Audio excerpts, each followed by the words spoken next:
మాతాకే భారత్ మాతాకే సభ అధ్యక్షులు, వేదికపై ఉన్నటువంటి పెద్దలకు, మంత్రివర్యులకు, ఇక్కడికి విచ్చేసినటువంటి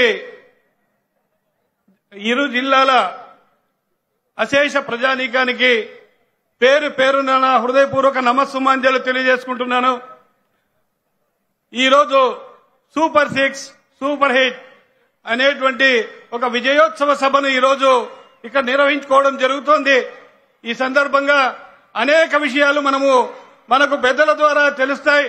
ఈ రోజు కూటమి ప్రభుత్వం అధికారంలోకి వచ్చిన కేవలం 15 నెలల్లోనే ఏవైతే ఎన్నికలలో మనం హామీలు ఇచ్చామో హామీలన్నిటినీ నెరవేర్చి ప్రజలకు చెప్పనివి కూడా ఈ రోజు ప్రజా శ్రేయస్సు కోసం, ప్రజల కోసం అనేకమైనటువంటి సంక్షేమ పథకాలు ఈ రోజు ప్రవేశపెట్టి ప్రతి ఒక్క వ్యక్తికి ఈ సంక్షేమ పథకాలు అందాలనేటువంటి దృఢ సంకల్పంతో కృషి చేసి ఈ 15 నెలల్లోనే అనేకమైనటువంటి పథకాలు ఈరోజు ప్రజల వద్దకు చేర్చి ఎన్నికల్లో ఇచ్చిన మాటను నిలబెట్టుకున్నామని చెప్పి ఈ విజయోత్సవం చేసుకోవడం జరుగుతోంది.